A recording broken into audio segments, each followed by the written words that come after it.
আছে যোগ্যজনক ভোট দিব, যদি অযোগ্য এজনক যদি ওপৰত উঠাই দিয়ে তেওঁ পাৱাৰৰ শক্তিৰ অপব্যৱহাৰ কৰিব। তাৰ উদাহৰণ শৃংগী মুনিক দেখুৱাই থৈ গৈছে।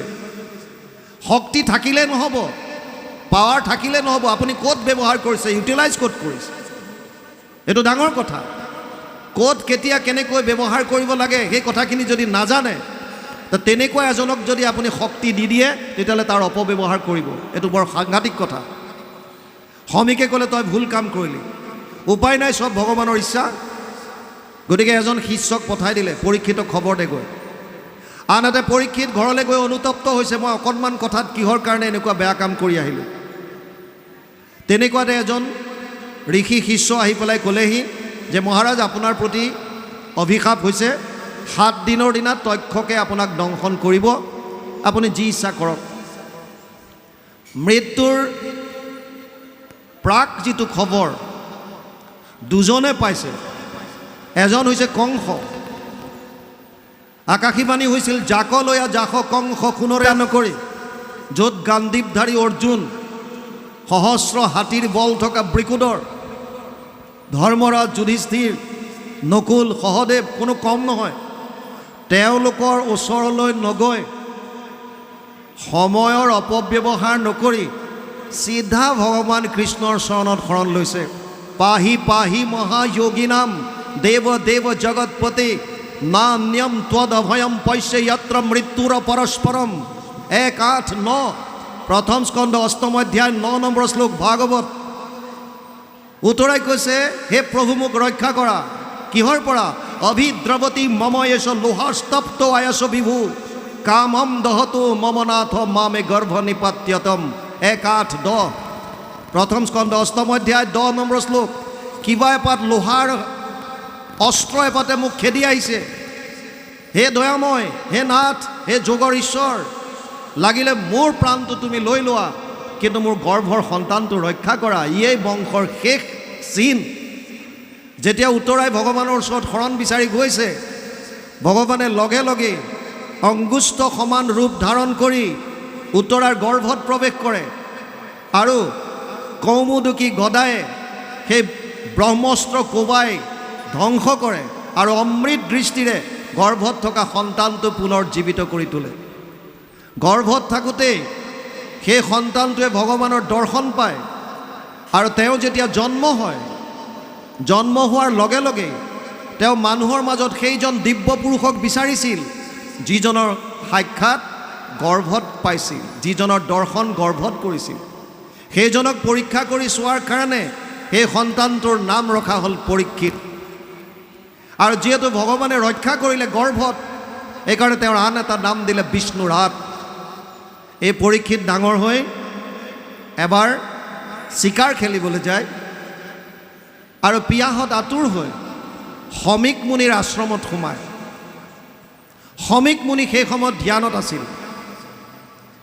ধ্যানত থাকিলে বাহ্যিক ক্ৰিয়াকলাপ একো গম নাপায়। যেতিয়া পৰমাত্মাক সাক্ষাৎ কৰিব, যেতিয়া ব্ৰহ্মক সাক্ষাৎ কৰিব, তেতিয়া বাহ্যিক ক্ৰিয়াকলাপবিলাক মানুহে গম নাপায়। টোটেলি বাহ্যিক সংসাৰৰ লগত কাট অফ হৈ যায়। কেৱল তেওঁ ভিতৰৰ আনন্দত নিমগ্ন হৈ থাকে। ৰজাই বাহিৰৰ পৰা গৈ 2-3 বাৰ মাতিলে, মোৰ পিয়াহ লাগিছে, পানী দিয়া। শমিকে গমেই নাপায়।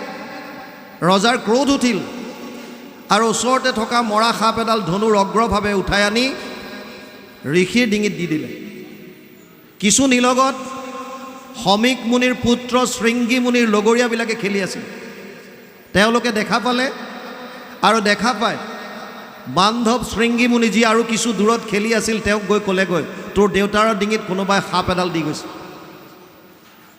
শৃংগী মুনিয়ে একো চিন্তা নকৰাকৈ তাৰ পৰাই অভিশাপ দি দিলে যে যিজনে মোৰ দেউতাৰ ডিঙিত সাপ দি থৈ গৈছে, 7ম দিৱসত তোক তক্ষকে দংশক, বিষ বহনি লাগি তোৰ শৰীৰ ভস্ম হওক।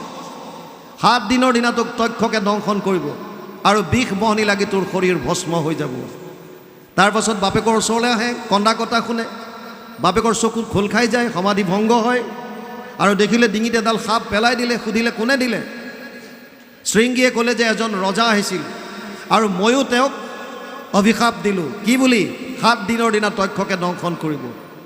শমিক মুনিয়ে ধ্যানমগ্ন হৈ গম পালে এজন আন কোনো নহয় পৰম বৈষ্ণৱ ৰজা পৰীক্ষিত।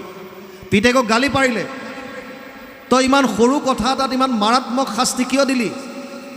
যদি ৰাজ্যত ৰজা নাথাকে তেতিয়াহ'লে চোৰ ডকাইত ধৰ্ষণ লুণ্ঠন এইবিলাক বাঢ়ি যাব। বৰ্তমান আমাৰ সমাজলৈও যদি চাই, আইন আছে কাৰণে, ল আছে কাৰণে আমি ভালকৈ আছোঁ, নীতি নিয়ম পালি আছোঁ। যদি কাইলৈৰ পৰা কয় যে পুলিচ প্ৰশাসন একো নাই, আইন একো নাই, যোনে যি মৰ্জি কৰিব পাৰে, তাৰপিছত চাব কি হয়, অৱস্থা নাইকিয়া হ'ব।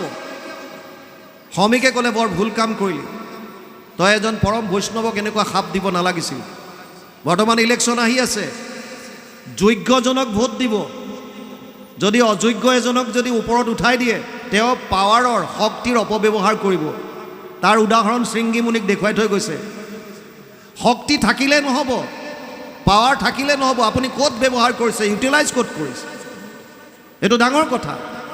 ক'ত কেতিয়া কেনেকৈ ব্যৱহাৰ কৰিব লাগে সেই কথাখিনি যদি নাজানে, তেনেকুৱা এজনক যদি আপুনি শক্তি দি দিয়ে তেতিয়াহ'লে তাৰ অপব্যৱহাৰ কৰিব, এইটো বৰ সাংঘাতিক কথা। শমিকে ক'লে তই ভুল কাম কৰিলি, উপায় নাই, চব ভগৱানৰ ইচ্ছা। গতিকে এজন শিষ্যক পঠাই দিলে, পৰীক্ষিতক খবৰ দে গৈ। আনহাতে পৰীক্ষিত ঘৰলৈ গৈ অনুতপ্ত হৈছে, মই অকণমান কথাত কিহৰ কাৰণে এনেকুৱা বেয়া কাম কৰি আহিলোঁ। তেনেকুৱাতে এজন ঋষি শিষ্য আহি পেলাই ক'লেহি যে মহাৰাজ, আপোনাৰ প্ৰতি অভিশাপ হৈছে, 7 দিনৰ দিনা তক্ষকে আপোনাক দংশন কৰিব, আপুনি যি ইচ্ছা কৰক। মৃত্যুৰ প্ৰাক যিটো খবৰ দুজনে পাইছে, এজন হৈছে কংস। আকাশীবাণী হৈছিল, জাকলয়া জাস কংস সোণৰে অজ্ঞান, দৈব্য কি ৰষ্টম গৰ্ভে তোৰলৈব্য প্ৰাণ। কংসই লগে লগে তৰোৱাল উলিয়াই বোলে যাৰ পৰা মোৰ নষ্ট হোৱাৰ সম্ভাৱনা আছে তাকে খতম কৰি দিওঁ, দৈৱকীক কাটিব ধৰিলে। বসুদেৱ জ্ঞানী আছিল, বুজাই মেলি ৰাখিলে যে হে মহাৰাজ, আপোনাৰ মৃত্যুটো দৈৱকীৰ পৰা নাই, অষ্টম গৰ্ভৰ পৰাহে আছে, মই প্ৰত্যেকটো সন্তান আপোনাক দি দিম। আৰু কংসই গম পায় যে বসুদেৱ এজন সত্যবাদী, আৰু সেইকাৰণে ক'লে অতি উত্তম, ঠিক আছে হ'ব। কিন্তু ইয়াত পৰীক্ষিতে যেতিয়া গম পালে 7 দিনৰ দিনা মৃত্যু হ'ব, তেওঁ তক্ষকক বধ কৰিবলৈ যোৱা নাই, তেওঁ লগে লগে জন্মেজয়ক ৰাজকাৰ্য সকলোখিনি সমৰ্পণ কৰি গংগাৰ পাৰলৈ গুচি গ'ল। ভাবিলে 7টা দিন থাকিম, এই 7 দিনত ঈশ্বৰৰ কথা শুনিম। এই খবৰটো চাৰিওফালে বিয়পি পৰিল। আজিকালি যিটো মেছেজ ভাইৰেল হোৱা বুলি কয়, ভাইৰেল হ'ল। তো কেনেকৈ ভাইৰেল হ'ল তেতিয়া হ'ল আৰু গোটেই চাৰিওফালৰ পৰা ঋষিমুনি আহি গংগাৰ পাৰত একত্ৰিত হ'ল। কোনোৱে ক'লে যে চিন্তা কৰিব নালাগে মহাৰাজ, আমি আছোঁ, আপোনাক তক্ষকে আহিবলৈ নিদিয়াকৈ আমি বচাম। পৰীক্ষিতে ক'লে সেয়া একোৱেই কৰিব নালাগে, মোৰ প্ৰায়শ্চিত্ত যিটো, মই যিটো অপকৰ্ম কৰিলোঁ তাৰ ফল মই ভোগ কৰিবই লাগিব, সেয়া কৰিব নালাগে। যদি পাৰা মোক এটা প্ৰশ্নৰ মাত্ৰ উত্তৰ দিয়া, কি মৃত্যুমুখী মানুহে কি কৰ্ম কৰা উচিত? শৌনকে আদি কি প্ৰশ্ন কৰিছিল? একেই প্ৰশ্ন, কলি যুগৰ মানুহে কি কাম কৰা উচিত পৰম কল্যাণ সাধিবৰ কাৰণে। আৰু সুতমুনিয়ে কৈছে মই পৰীক্ষিত এইটো প্ৰশ্ন কৰিছিল, তাৰে উত্তৰটো দিম। ইয়াত এতিয়া পৰীক্ষিতে ঋষিসকলক কৈছে মৃত্যুমুখী মানুহে কি কৰা উচিত। এতিয়া যাৰ যেন মতিকহে বেদক ব্যাখ্যান, ঋষিসকলৰ মাজতেই মতভেদ আহি গ'ল। কোনোৱে ক'লে যে যাগ যজ্ঞ পূজা পাতল কৰা, কোনোৱে ক'লে যে নাই এইটোত নহ'ব, তীৰ্থক্ষেত্ৰত যাব লাগিব, কোনোবাই ক'লে নহ'ব দান দক্ষিণা কৰা, কোনোবাই ক'লে নহ'ব বলি দিয়া। বিভিন্নজনে বিভিন্ন মত দিলে, পৰীক্ষিত সন্তুষ্ট হ'ব পৰা নাই। আৰু এনেকৈ থাকোঁতে সেই সভাত প্ৰৱেশ হ'ল পৰাশৰৰ নাতি ব্যাসৰ পুত্ৰ শুকদেৱ। শুকদেৱ অহাৰ লগে লগে ঋষি সমাজ চব থিয় হৈ গ'ল, আনকি তেওঁৰ পিতৃ আৰু ককাওকো থিয় হৈছে ভাগৱতৰ মতে। শুকদেৱক ওচৰত পাই পৰীক্ষিতে চিনি পালে আৰু তেওঁক সুন্দৰভাৱে আসন দি বহুৱাই ল'লে আৰু প্ৰশ্ন আগবঢ়াই দিলে। অথ পৃষ্ণামি সংসিদ্ধিম যোগিনাম পৰমম গুৰু পুৰুষস্য য়ৎ কাৰ্যম ম্ৰিয়মানস্য সৰ্বদা यद श्रोतव्यम यद जप्यम यद कृतिव्यम नृभि प्रभु स्मर्तव्यम भजनीयम व भूहि जद्वा বিপৰ্যয়ম 1:19:37 1:19:38 প্ৰথম স্কন্ধ 49 অধ্যায় 37 আৰু 38 নম্বৰ দুটা শ্লোকত পৰীক্ষিতে প্ৰশ্ন আগবঢ়াই দিছিল কি মৰণ সময়ে তোমাৰ চৰণে পুচুহু গুৰু সাম্প্ৰত মৃয়মান নৰে সদায়ে কি কৰ্ম কৰিবে ইটো লোকত